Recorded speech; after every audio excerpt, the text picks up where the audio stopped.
We are just 1 week away from the 2024 NFL Draft, and in our latest mock draft, we're turning the power over to you, the 12s. On this edition of Seattle Seahawks Today, we are letting the 12s make the picks for all 7 rounds of the 2024 draft. This comes from our live show that we did on Wednesday. And you may be wondering, well, how did you guys make this work? Well, we put up a poll question and basically let the folks pick from the best available for each round. And there was some override power. People could send in super chats and buy picks if they so choose as well. One comment equals one vote. $5, 50 votes. $10, 125 votes. $20, 250 votes. And $100, you would get to make the pick. We will show you the results from our fan-led 12s mock draft in just a moment. Before we do, if you want the Seahawks to make great picks, like the video. Send some good vibes to John Schneider and the Seahawks front office. Let's make sure that we set the tone early for this draft coming up next week. Like the video, and we'll get started with today's show. So let's set the scene for you here of how the draft looks for your Seattle Seahawks. They have a first-round pick at 16 overall, third-round pick at 81, 2 fourth-round picks at 102 and at 118, followed by 2 sixth-round picks at 179 and 192, and then a 7th-round pick at 235. So with that, the 12s, you are now on the clock. Here is the best available for Seattle at 16. We could go offensive guard, Troy Fautanu, out of Washington. We could go defensive tackle, Byron Murphy, out of the University of Texas. Could go Jared Verse, the edge rusher, out of Florida State. So, who did the 12 select with the number 16 overall pick? Dun, dun, dun, dun, dun, dun, dun, dun. With the 16th overall pick in the 2024 NFL Draft, the 12s select Washington offensive guard Troy Fautanu with the pick. I got to tell you, I like this pick for Seattle. Most mock drafts are projecting Fautanu to go to the Seahawks with the 16th overall pick. And we've talked about for some time with him being a Washington guy, playing for the Huskies right there in Seattle. This would be a very popular pick for the Seahawks. But it's not just a popular pick. It's one that makes sense for this team. When you look at the need at the interior of the offensive line, when you look at the fact that he played in this same exact system in Washington under Ryan Grubb and Scott Huff, he's very familiar with it. He's ready to start day one for the Seahawks. Now, we'll see exactly what they end up doing, whether Abraham Lucas ends up moving to the guard spot and Fautanu switches over to right tackle, or if Fautanu plays guard, whatever it may be. He will start in some way, shape, or form for this Seahawks team if he is ultimately the pick at 16. His numbers last year, according to PFF, an overall grade of 75.1, sacks allowed 2, 3 hits, 18 hurries, and 6 penalties. His strength is his pass blocking, but his run blocking isn't too shabby either. The scouting report, very good athletic ability, delivers jarring blows, agile and quick in pass pro, maximizes length. He is inconsistent with set points at times, but overall, very good start to the fan-led mock draft for the Seahawks to go with Troy Fautanu here at 16 overall. So, let's ask you in our pinned comment today, who should the Seahawks select at 16 overall? Do you agree with the 12s with their first pick here at 16? Let me know what you think in our pinned comment today. Let us know. Today's show, we are offering Seahawks hats on sale now with free shipping as well for a limited time. Go to chatsports.com/Seahawks hats. You can check out for yourself as we have plenty of options besides just the ones you're seeing on your screen. The flat bill, I love the throwback version, the baseball cap, all sorts of different varieties to choose from. Go see for yourself. Chatsports.com/Seahawks hats. Free shipping only for a limited time. Plenty of other options besides just the ones you're seeing on your screen as well. Chatsports.com/Seahawks hats to get yours today. Link is in the comments and description of today's video.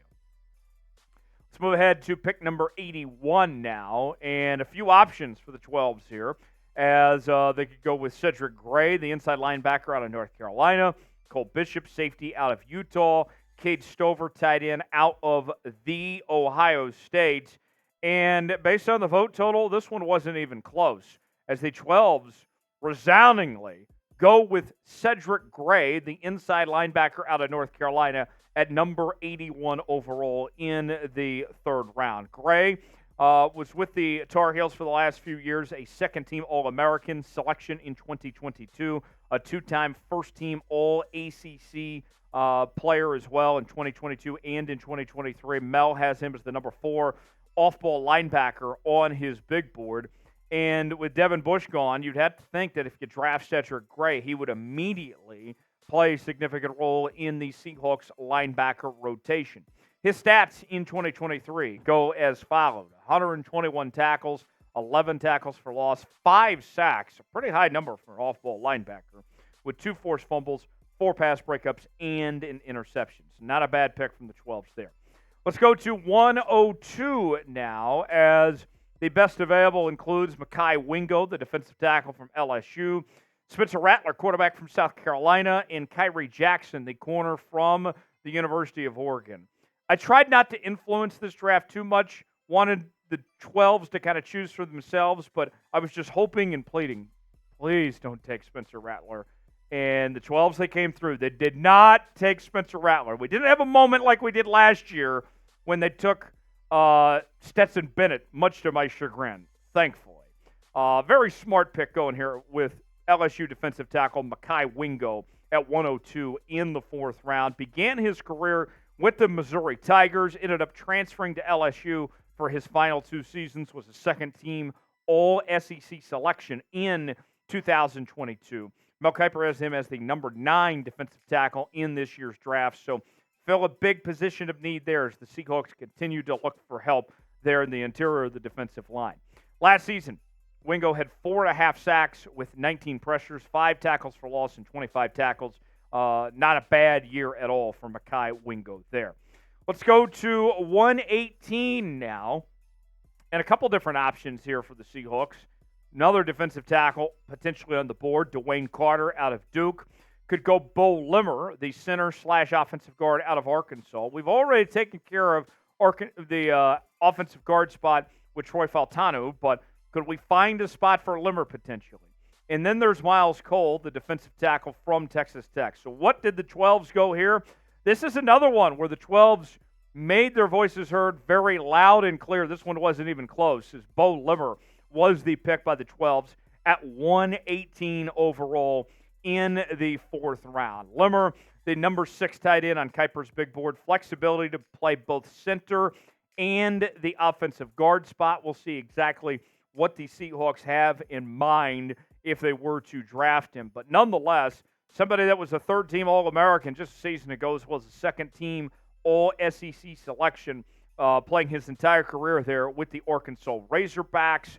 I like the flexibility. Try to find a place for him and see where you can go. And I know some of you are going to say, well, what about Olu Oluwatimi or Anthony Bradford? Well, the jury is still out on both those guys. So you bring in Troy Faltanu and Bo Limmer, and now you have some reinforcements, and now you have some potential depth when it comes to the interior of the offensive line there. So let's ask you, what is the biggest need for the Seahawks in this year's draft?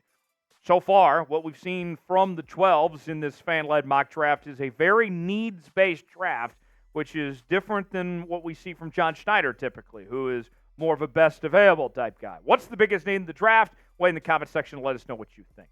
For the best Seahawks draft coverage around, you got to subscribe to Seattle Seahawks Today. We're going to be live for the first round of the NFL Draft coming up in just a week from today, right here on the channel. The latest happenings on your favorite team, we got you covered all off-season long. We are your draft headquarters. Never miss a moment. Lock us in. Subscribe now, youtube.com/SeahawksTV. To subscribe for free today, you'll be glad you did.